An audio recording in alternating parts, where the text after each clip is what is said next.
Assalamualaikum warahmatullahi wabarakatuh. Saya Diasa Sunda Pedawan dengan NIM 44452401112. Di sini saya akan menjelaskan tentang penggunaan bahasa baku. Pertama-tama, saya akan menjelaskan tentang apa itu penggunaan bahasa baku atau penggunaan bahasa baku. Penggunaan bahasa baku dalam kehidupan sehari-hari sangat penting karena berfungsi untuk menjaga kejelasan makna dalam berkomunikasi. Dengan menggunakan bahasa yang sesuai kaidah, pesan yang disampaikan menjadi lebih mudah dipahami dan tidak menimbulkan salah pengertian. Karena bahasa baku juga memiliki peran penting dalam menjaga persatuan dan kesatuan bangsa. Mengingat Indonesia terdiri dari berbagai suku dan bahasa daerah. Dengan bahasa baku, masyarakat dari berbagai daerah dapat berkomunikasi secara seragam dan saling memahami. Jenis-jenis bahasa. Bahasa baku adalah bahasa yang digunakan sesuai dengan kaidah atau aturan yang benar baik dari segi ejaan, tata bahasa maupun pemahaman. Dan bahasa tidak baku atau non baku, bahasa tidak baku merupakan bentuk bahasa yang sering digunakan dalam percakapan sehari-hari, terutama dalam situasi santai. Ciri-ciri kata non baku itu ada: 1. Tidak sesuai dengan kaidah bahasa. Kata non baku tidak mengikuti aturan ejaan, tata bahasa, dan penulisan yang benar sesuai pedoman umum ejaan bahasa Indonesia atau PUEBI. Contohnya enggak baku, enggak atau tidak diganti enggak, dan udah diganti dengan sudah. Sudah itu baku, tidak itu baku. Enggak itu tidak baku, udah itu tidak baku. Yang kedua, sering mempengaruhi bahasa daerah atau asing. Banyak kata non baku berasal dari kebiasaan bahasa daerah atau campuran dengan bahasa lain. Contoh, sampai itu kata non baku dari kata sampai. HP itu kata tidak baku dari kata HP atau handphone. Digunakan dalam situasi tidak resmi. Kata non baku umumnya digunakan dalam percakapan santai seperti berbicara dengan teman atau keluarga. Dan pelafalan dan penulisan sering disingkat atau dikondisikan. Penulisan kata non baku sering diubah agar lebih mudah diucapkan tetapi tidak sesuai dengan ejaan yang benar. Ciri-ciri kata baku itu sesuai dengan kaidah bahasa Indonesia. Bahasa baku mengikuti aturan tata bahasa, ejaan, dan kosakata yang benar.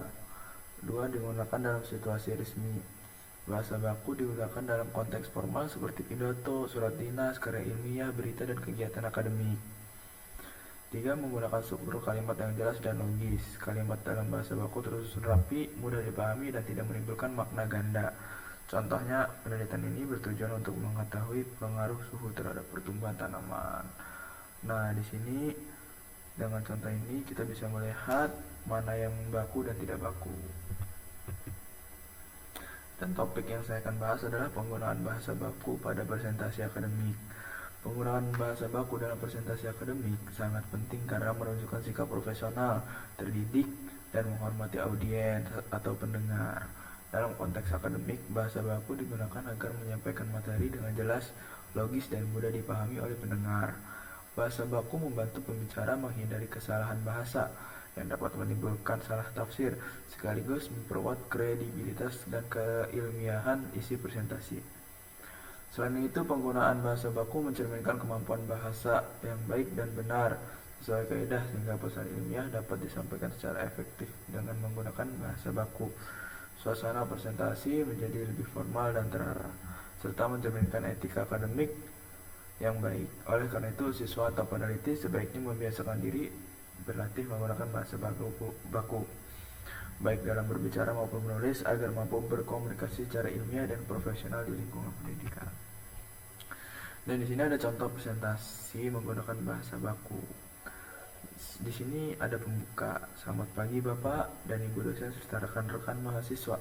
Perkenalkan, saya Desa Swina Gunawan dari program Studi Ilmu Kelautan Universitas Sultan Ageng Tirtayasa.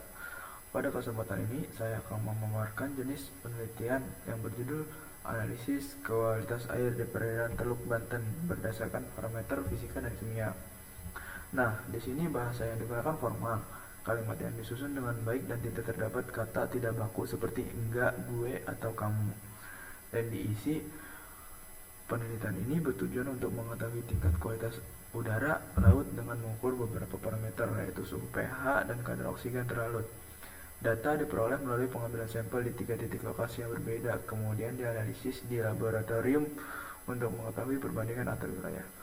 Kalimat di sini menggunakan struktur ilmiah dan istilah yang sesuai bidang kajiannya. Jadi penjelasan di sini tidak menggunakan bahasa non baku atau tidak baku. Dan di penutup, berdasarkan hasil penelitian yang telah dilakukan, dapat disimpulkan bahwa kualitas udara di Teluk Banten masih berada dalam kategori baik, meskipun terdapat peningkatan kekeruhan di wilayah pesisir. Oleh karena itu, perlu dilakukan pengawasan secara berkala agar kondisi perairan tetap terjaga. Di sini bahasa formal dikemas dalam logis dan sesuai dengan konteks akademik yang akan dipaparkan dalam presentasi tersebut.